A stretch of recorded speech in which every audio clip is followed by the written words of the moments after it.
How can you do all that needs done in life and still pursue your desire to learn French or the guitar or grow a plant or make art? You can't put a fiddle under your pillow and wake up playing it, though how cool would that be? But one thing we can do, no matter how chaotic and overwhelming life can be, is know that every tiny small motion in the direction of those endeavors really do matter. And not only that, they add up over time with great momentum. Join me, Fain, as I interview painters and gardeners, designers and musicians, photographers and cooks, creative livers of any kind, who have somehow, in the middle of it all, continued on their creative paths, no matter what. This is Fain House Radio, and I'm so glad you're here.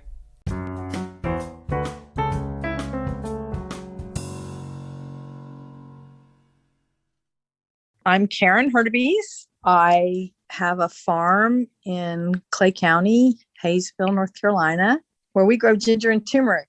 So here we are. It's so exciting to have help. We have a 28-year-old named Graham through a little grant who is learning how to grow ginger and turmeric and works 20 hours a week with us on the farm. And man, oh man, does that make a lot of difference. I'm also a resident artist for nature studies and gardening and soap making and storytelling at the Campbell Folk School. And I go back and forth a lot to Tennessee to see my mama, who's older, and want to give her lots of love and attention. And I love being out in nature. And I have a great husband and a great dog. Do you consider massage therapy and all of your studies in that realm as creative in a way? Yes, I do. And I've been doing so little massage since the pandemic.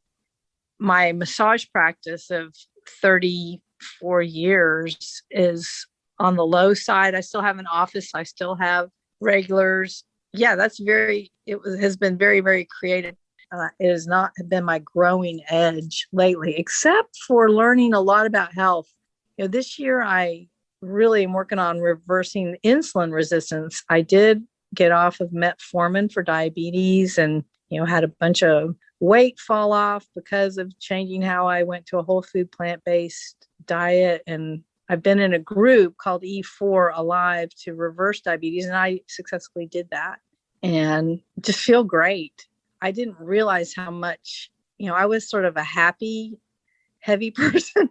It didn't bug me. I felt good, but I feel so much better now. I didn't realize that diabetes piece. Once I got the diabetes diagnosis, I thought, now you have to really pay attention. And it took a little while to figure out what that meant and how to shift that. But I'm in a really good groove, making a world of difference. It's still not easy because, our culture, we eat so much of everything that's not good for me. And I love it, but it doesn't love me back. So if it doesn't love me back, I gotta let it go. Well, that's huge. That's really big. It is. It's been a whole huge healing, but it's almost been because of the pandemic. It was so easy. Last year, I learned how to cook at home, and I've learned to make great meals, which I was never good at. And it's been a huge change. I always ate good, organic, homegrown vegetable food. And now I'm learning to make really good whole food plant-based meals. And I'm pretty much good where I don't even do dairy or meat because I didn't realize no one ever taught me that both meat and dairy raise your insulin. It doesn't raise your sugar, but it raises your insulin. And I'm insulin resistant. And that is genetic and the bad habits that I had over my lifetime of eating. And it's going to take me a while to change that piece, but it's so important. And they have another thing called type 3 diabetes, which is about your brain and dementia.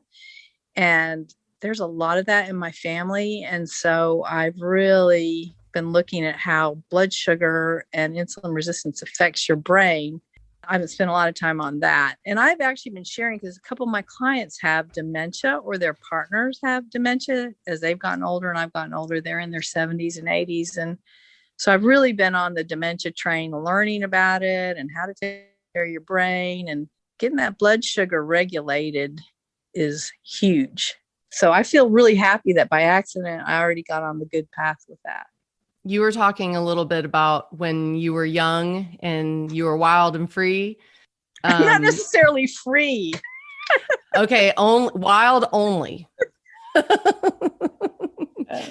And I was just curious if it was during your childhood that you felt the calling towards plants, because that's been in your adult life in such a big way.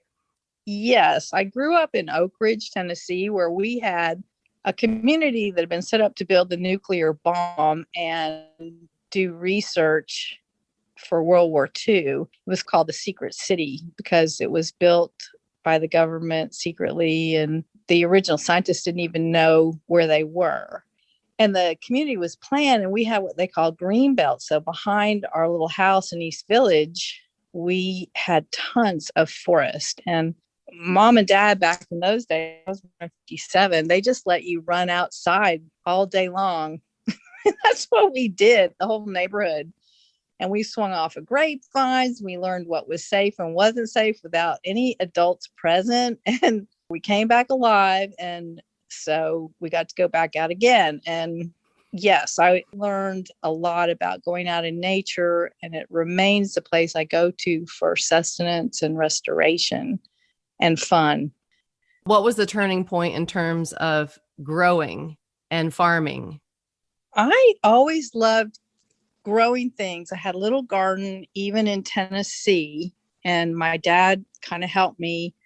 I remember growing corn and tomatoes, and I got very interested out in Oregon after college. Well, actually middle of college, I spent a fall going out to Oregon and just found these amazing people, and they were very oriented towards growing things.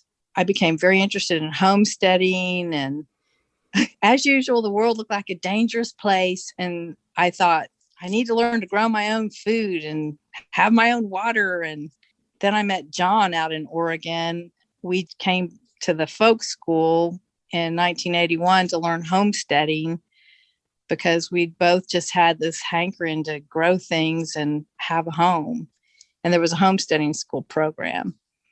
Yeah, we arrived and then we just never left. And we eventually bought land, and we looked for land that would have a gravity spring. So we do have gravity spring water here on the farm. And, I look at it, Amy Fain, and sometimes it just amazes me. Your dream kind of creeps up on you. This was our dream, and I'm living the dream. And it's really still something I like. It's not disappointed me. And it's totally not perfect. And it's really wonderful. I love how you're talking about your dreams sneaking up on you and then realizing, oh, we're living the dream we meant to. What part do you think the power of accumulation played in that? Was it you had clarity of dream, or did you make it up as you went? Or was it because you and your partner are in alignment with those ideas? I think John and I have always been in alignment. And I also feel like we both have a gift of curiosity. And it wasn't like our dreams weren't perpetually challenged, where you have the idea of what's going to happen. You just keep adjusting.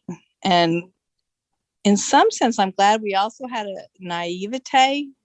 We just kept believing. In fact, I love the show Ted Lasso. It's just come to my mind. We don't have a TV, but with internet, we can cruise everything. And he has this word, believe. And that word has so stuck with me because I thought, that has served us, even though we couldn't see how things were going to work out. And even though we didn't always believe they would, another part of us kept acting towards the belief that it would. When we lost our raspberries to a fruit fly, that was a terrible day. I remember going out one day in the fall. I was going to put the sign out for You Pick Organic Raspberries. And it was the first year we would ever made money on the raspberries. And we were finally feeling like, now we're in the groove. We're going to make money off of agriculture. And I saw these funny flying ants around the berries. And I pulled the berries and they looked kind of mushy. And I thought, what is this? And my heart sank. And I Googled it, and it was spotted winged Drosophila. And pretty much it took out our raspberries. So we never did make a profit off of raspberries, and I was going to give up. And I went to a farm conference out in Raleigh with the Carolina Farm Stewardship Association. And there was a woman teaching growing ginger and turmeric, and it was so beautiful. And I thought, well, maybe we can do that. And we did. I won't say we make a lot of money, but we probably make $3 to $5 an hour, which is more than zero. And hope springs eternal in the heart of a farmer. So, we both have done other jobs so that we can have a farm and have a little organic agricultural offering. And that's almost like our community giveaway. I also feel like I can teach people about how to grow it. It turns out to be wonderful herb and spice to grow, good for people. So there's just been a whole bunch of gifts that just keep unfolding out of a dream that sometimes they look like a nightmare, and then you go back to the dream and you just keep having that curiosity and willingness to stay and to stay. Yeah. It is really hard to stay because number one, it's painful. It hurts. But also it's like for a split minute, you think, or longer, it's not going to work. It's not going to work. Sometimes it doesn't work. Yeah. Yeah. And that's when you learn about pivot. Even though with the farm, anything, we may not ever make money on it where we could live. I would definitely tell that to young people. Like, we have not figured that way out. We saw Wendell Berry in Georgia, and he said people read his books, young people in particular, and they think they can just go out and do the dream of a farm. And he says, don't do that, because farmers he knew that had the land, had the experience, had the roots in it, were losing because of the economics of the way the world was turning. And that's why John and I both chose to have professions, and that's how we've sustained ourselves. That is really intense, though, thinking about how hard it is to be a farmer. Yeah, it's been a hard reality to see, but I really came to understand it after going to so many farm conferences that in one of the richest counties of America, one of my favorite teachers of farm in Virginia, where the land was already super valuable. Like, if they would have sold the land for a development, they would be retired forever. But they kept it willfully as a farm, and still her income was $60,000 a year. Ellen Polishek, she was just incredibly skilled, and she shared her numbers, which most farmers don't like to do because they're so bad. And she had health insurance that they paid for and a retirement plan. And that was in selling vegetables and being like top of her game on everything. And that gave me perspective because my nephew graduated, from college, and that was his starting pay. And I just thought, this is the highest.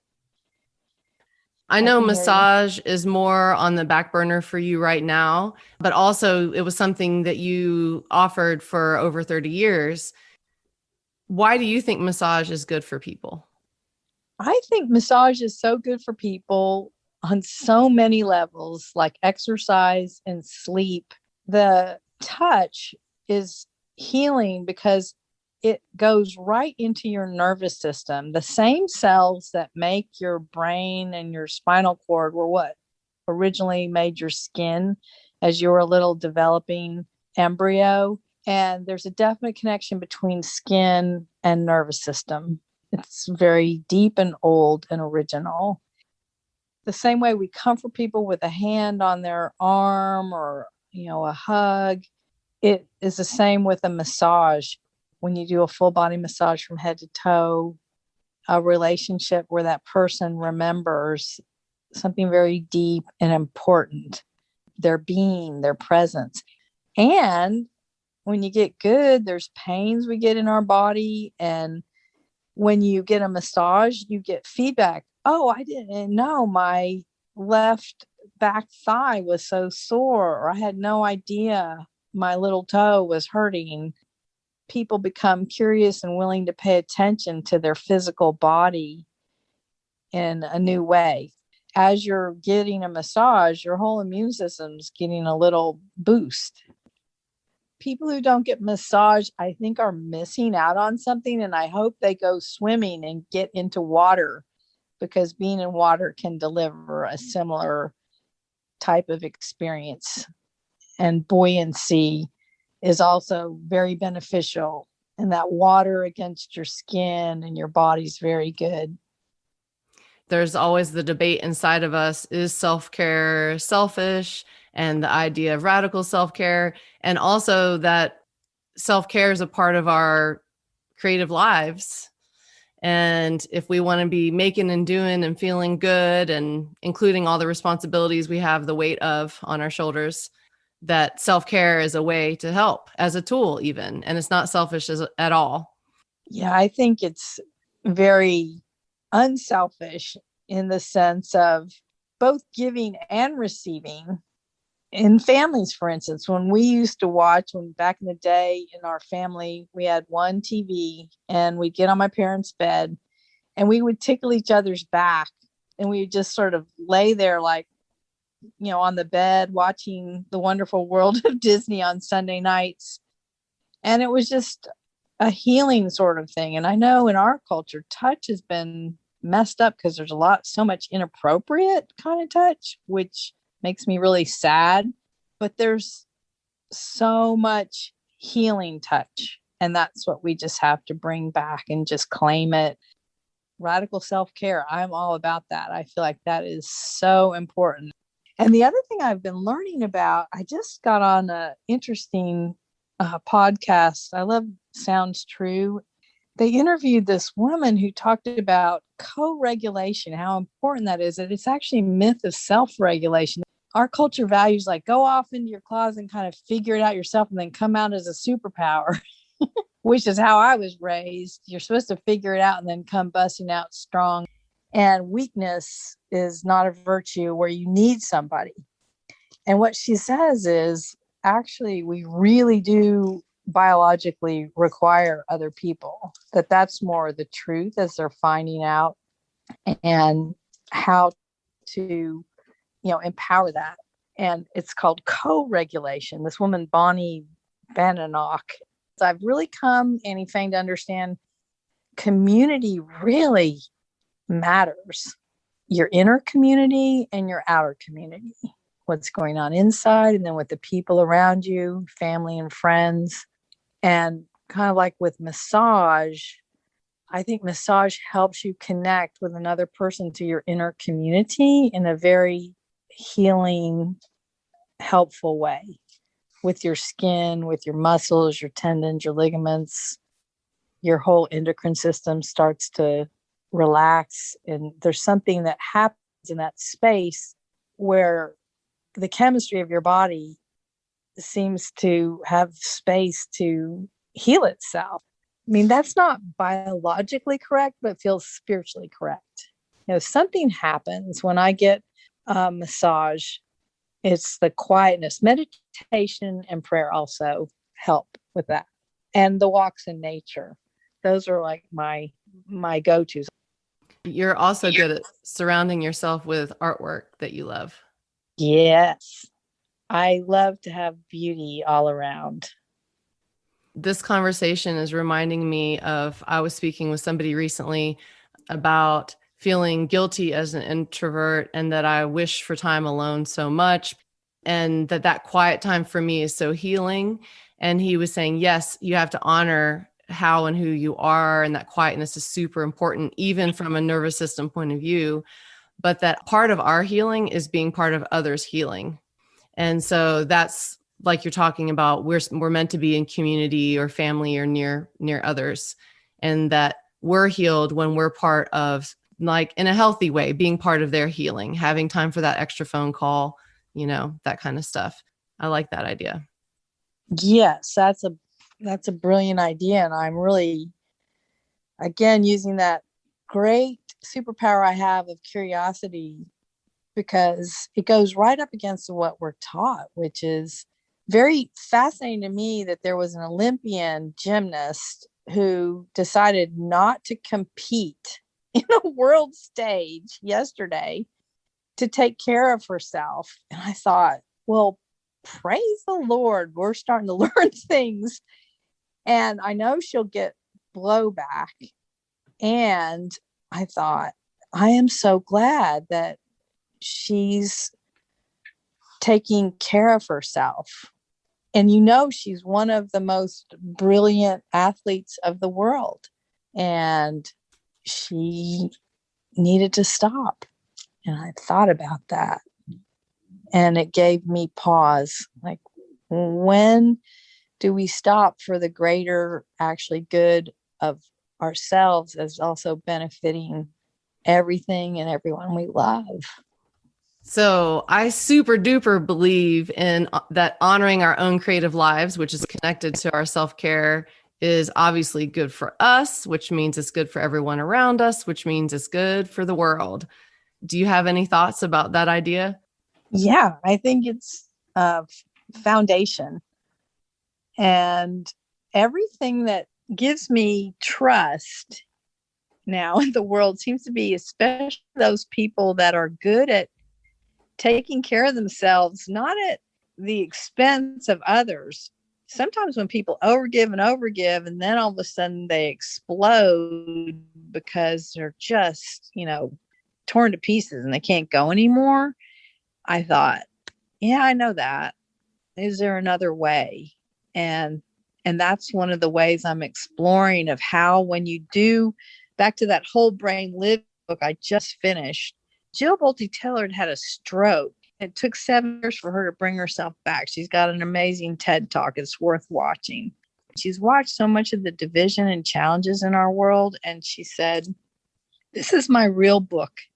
This is the book that needed to come out, because as you really come to understand how to work with your brain and the brain of others, our relationships, our relationship with self, and then our relationship with others, we can create a fantastic, joyful, playful, healing kind of world.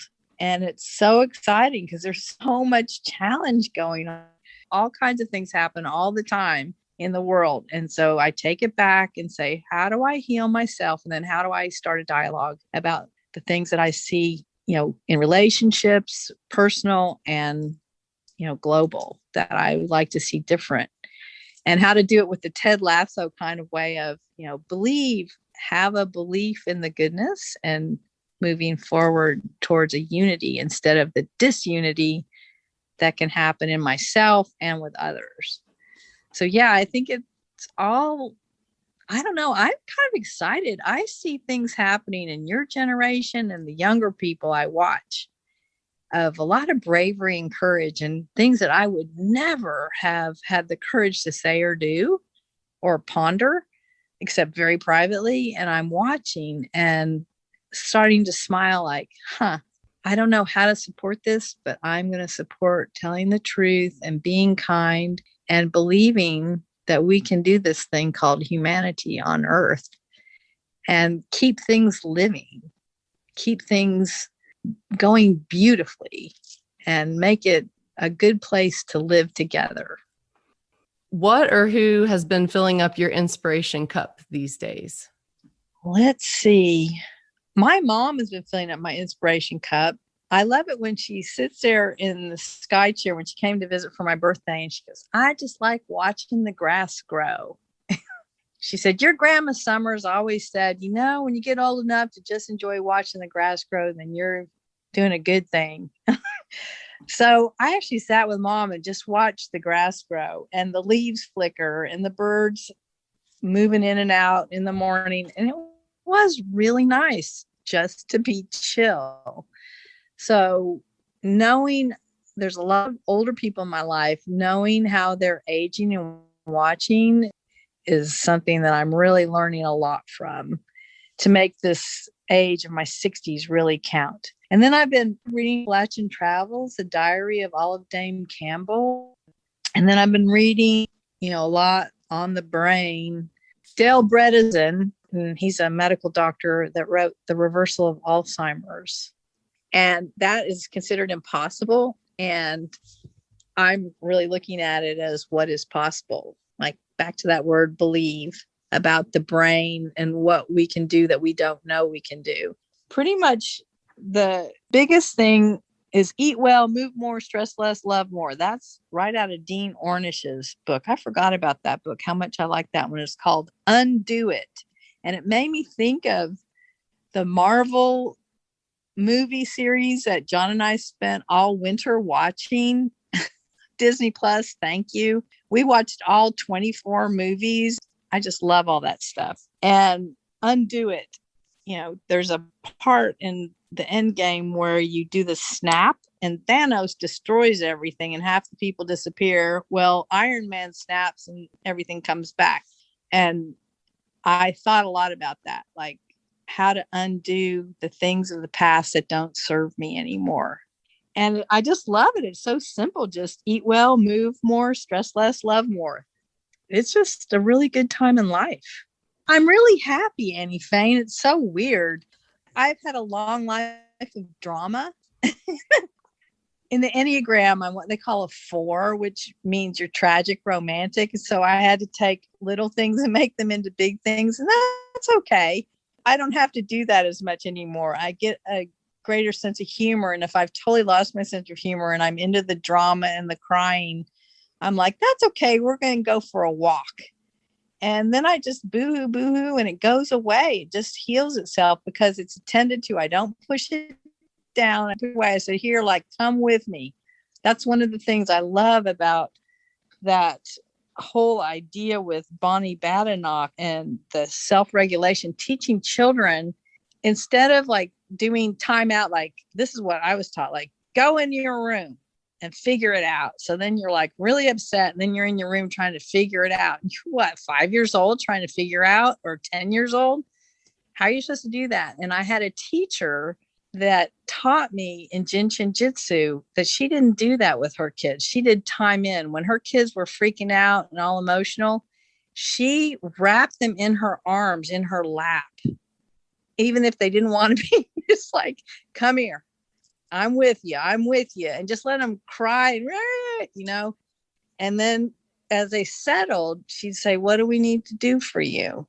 Let's figure this out together. And I thought, oh my gosh, that's that community thing.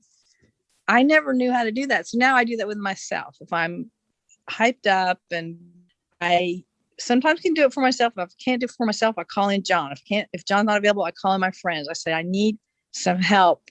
I need some help. I need to be heard. And I got people, the first time I did it was so scary because I thought, nobody's going to want to listen to me. This is like poor Karen, boo-hoo, boo-hoo.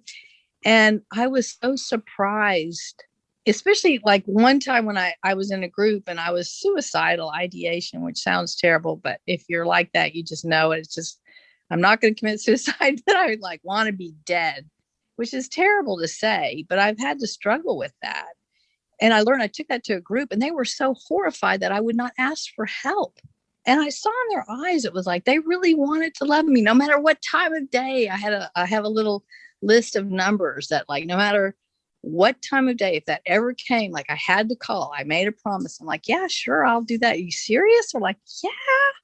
And it never occurred to me because I was of that idea that you had to go in the closet and figure it out your own dang self, especially if it's messy and difficult and, And so I don't have that fear anymore of being alone like that, because I absolutely know 100%, just like I would want to be there for other people. Surprise, there's other people want to be there for me. And there's not a huge group. You got to be careful who you tell your story to, because some people are not good with your story. And that feels like that's like salt in a wound. So you just know who you can tell. And Brene Brown taught me that, like the little circle of the people that you can trust with that really hard stuff. Your top 5. Yep. Yeah.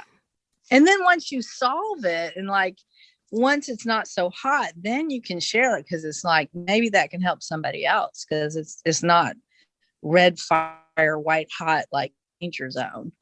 Yeah. And I really do think that everyone's walking around having kind of a hard time and thinking that everyone around them's not having a hard time. And it just ain't true. Right. That's the great myth of our culture. Yeah. And I think sort of the social media and all that can kind of really make it feel even more true. In my day, it was 17 magazine and Glamour and Better Homes and Gardens. You look and see what was supposed to be happening, but now it's even worse. It's like, it's so easy to start thinking that everybody else has it. Although at the same time, I will say more than ever before, you realize, no, that's not true. There's more people being very brave and bearing the brunt of it and publicly healing some things that I would never have thought could be healed. And I'm very proud of the people who make it through those hard situations when you just get willing to rise, and not just on your own, but where you also maybe even allow other people to help you rise that you love. That's even the best. I was wondering if you have any last words of support for anyone who's out there trying hard to create and make and do, even when it's hard. Well, I'm about to start another round with Marie Forleo. She's my business teacher. And when I was rebooting with the farm and wanting to figure everything out, and it didn't look like anything was working, she came out with an expression that she learned from her mama, which is everything is figure outable. And she's written a book, Everything is Figure Outable. And I love that book. And I'm about to start with Hurtubise school because I have like a lifetime access to kind of reinvent, what do I want to do? What's the business for the rest of my life? Because I never want to totally quit working and being of service.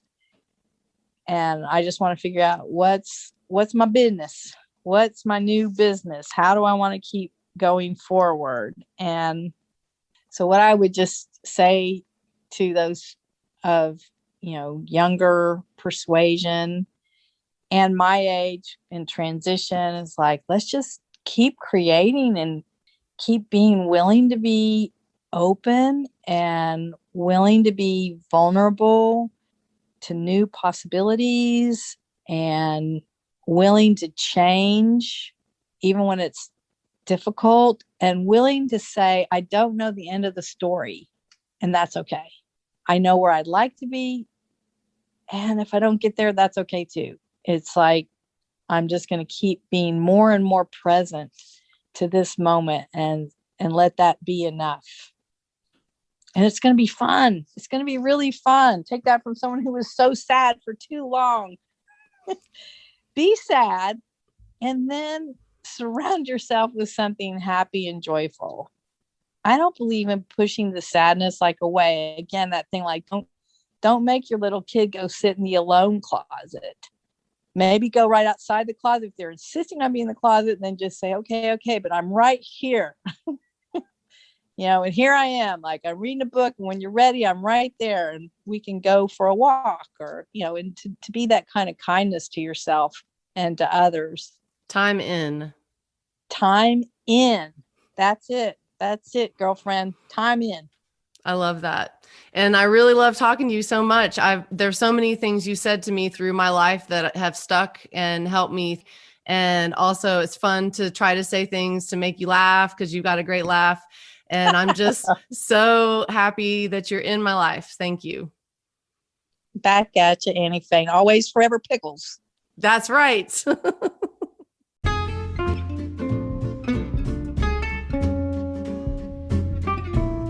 If you would like to be in touch or have someone you would love to hear interviewed, email me at afainhouse@gmail.com. I also hope that you're inspired to rate, review, and subscribe to this podcast. New episodes come out every other Tuesday. If you would like to watch these interviews in video form and are curious about the happenings of my little business called Fain House, where I paint and make art prints and gift cards from my watercolor originals, I'd love for you to sign up for my email list. When you do, you get a coupon for 10% off a one-time purchase in my Etsy shop and first dibs on my annual limited edition calendar printing. You will also be granted access to our free private Facebook group, which is the one spot you can watch these interviews. If this all sounds fun to you, go to your web browser and type bit.ly/Fainhouse to sign up. That's with a capital F and a capital H in Fain House. This is not a weekly newsletter, but rather a list of folks who are interested in hearing from me time to time. You can find this link, as well as links for each person I interview, in the show notes of each episode. I'm Annie Fain Barrelon. Thanks so much for listening, and I'll leave you with a quote for the day. Once we believe in ourselves, we can risk curiosity, wonder, spontaneous delight, or any experience that reveals the human spirit. E. E. Cummings.